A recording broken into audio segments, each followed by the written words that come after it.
किसी ने बड़ी अच्छी बात कही है, जिंदगी में संकट का हर दरिया पार होगा, थोड़ी सी हिम्मत रखना, देखना एक दिन चमत्कार भी होगा। नमस्कार दोस्तों, हूं धवल, आपका स्वागत करता हूं एक बहुत ही अच्छी और मोटिवेशनल स्टोरी में। एक अमीर सेठ की स्टोरी आज मैं बताऊंगा। एक दिन अमीर सेठ, जो कि उसकी कई सारी फैक्ट्रियां थी और कई सारे उसके अंदर काम करने वाले लोग थे, बहुत ही अपने शहर का बहुत ही नामचीन अमीर इंसान था। लेकिन एक दिन उसको, जब वो ऑफिस से घर जाने वाला था, तब उसको अचानक से अपने अंदर बेचैनी जैसा महसूस होने लगा। तो उसको लगा कि कहीं ना कहीं मुझे कुछ हुआ है। तो वो घर के लिए निकल जाता है। तो घर में जाता है तो क्या देखता है, वहां पे उसके सभी फैमिली मेंबर, ध्यान से देखिएगा, ध्यान से सुनिएगा, वहां पे उसके फैमिली मेंबर पूजा पाठ कर रहे होते हैं। वैसे वो अमीर इंसान, भगवान से उसकी बनती नहीं थी, वो नास्तिक जैसा व्यवहार करता था भगवान के साथ, और वो अपने कमरे में चला गया। वहां पे उसने अपने नौकर को फोन किया नीचे इंटरकॉम से और कहा कि मेरे लिए एक कड़क मीठी कॉफी बना के लाओ। नौकर कॉफी लेके आता है। वहां वो नौकर देखता है कि सेठ जी को कुछ बेचैनी जैसा हो रहा है। तो वो सेठ जी से पूछता है कि सेठ जी क्या हुआ है आपको। तो बोलता है कि आप डॉक्टर को बुलाओ जल्दी से, डॉक्टर मुझे कुछ अंदर से बेचैनी जैसा हो रहा है, शायद मेरी तबीयत बिगड़ रही है। वो जल्दी से नीचे सबको बताता है और डॉक्टर की एक पैनल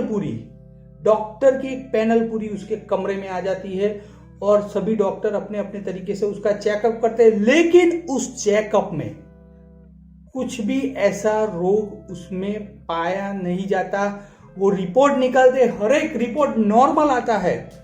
फिर भी वो अमीर सेठ कहता है कि मुझे फिर भी कुछ ना कुछ बेचैनी हो रही है। डॉक्टर उसे समझाते हैं कि शायद आप ज्यादा वर्कलोड करने से या ज्यादा सोचने से आपको ऐसी हालत हो रही है। लेकिन वो इंसान मानता नहीं है। वो अमीर सेठ डॉक्टर को कहता है फिर भी कुछ ना कुछ दवाइयाँ दीजिए, मैं अंदर से बहुत बौखलाया हुआ हूँ, मुझे अंदरूनी कुछ ना कुछ हो रहा है। तो फिर डॉक्टर कुछ दवाइयाँ लिखते हैं और नींद की गोली भी उसे देते हैं।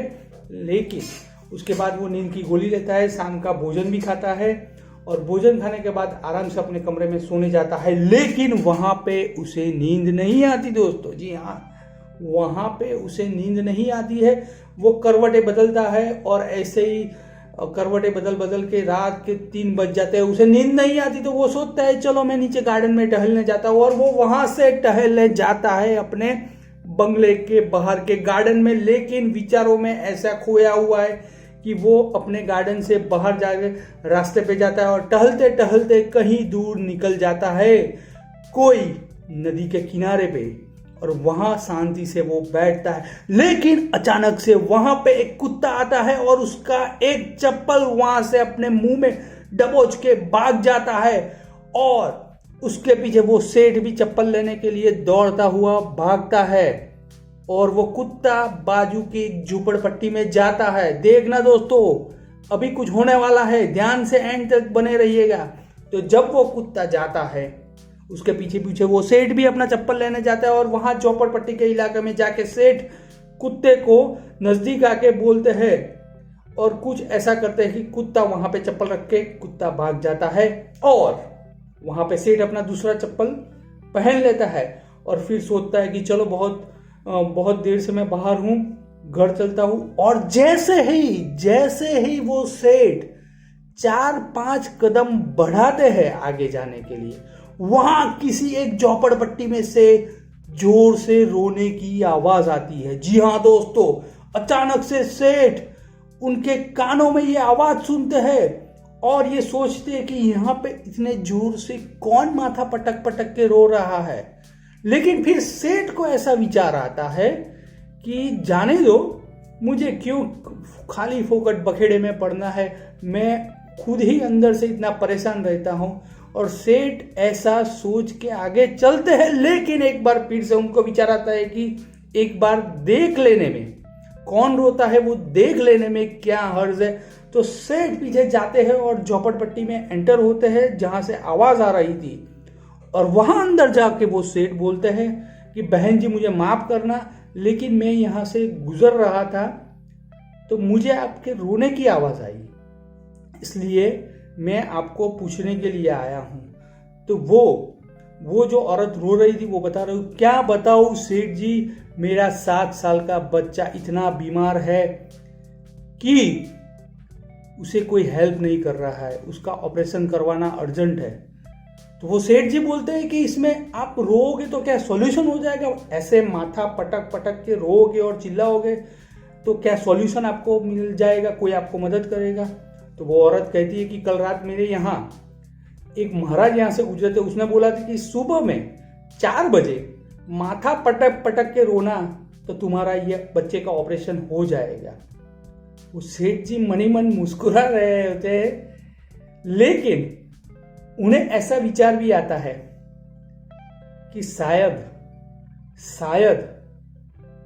इस दुनिया में भगवान कहीं ना कहीं बसे हुए हैं, क्योंकि मैंने तो ये सोचा नहीं था कि मैं यहां आऊंगी और ये औरत कर रही है। किसी ने उसको कहा 4 बजे माथा पटकना, और मैं अचानक से उस कुत्ते के चप्पल चुराने के इंसिडेंट से मैं यहाँ आया हूँ। मेरे को बेचैनी हो रही थी तो मैं वहाँ गया, वहाँ से यहाँ आया।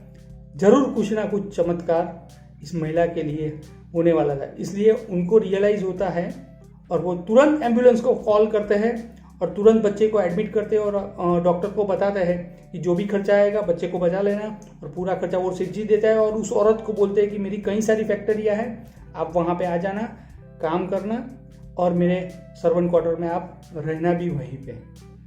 तो देखो वहाँ पे अचानक से जैसे उस सेठ जी ने उन लोगों की हेल्प की, उनकी अंदरूनी बेचैनी गायब हो गई। तो यहाँ पे ये स्टोरी ये कहती है कि किसी ना किसी को आप मदद करोगे तो आप अंदर से खुश रहोगे।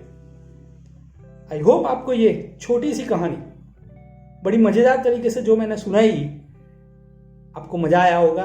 आप अपने दोस्तों के साथ जरूर शेयर कीजिएगा, हो सके उतनी, जितनी भी हो सके उतनी आप दूसरों को मदद कीजिए, और जिंदगी में खुश रहिए और सबको खुश रहने का मौका भी दीजिए, और आजू बाजू वालों के साथ हमेशा मिलके रहिए। मिलते हैं अगली बेहद खूबसूरत स्टोरी में, अगले वीडियो में। पसंद आया तो लाइक शेयर और सब्सक्राइब जरूर कर देना, और वीडियो फेसबुक पे देख रहे हो तो फेसबुक पेज को फॉलो जरूर करना। ऐसी बेहतरीन कहानी के साथ आपका दोस्त, आपका हमसफर हूं धवल फिर से आएगा। जय हिंद, हूं धवल।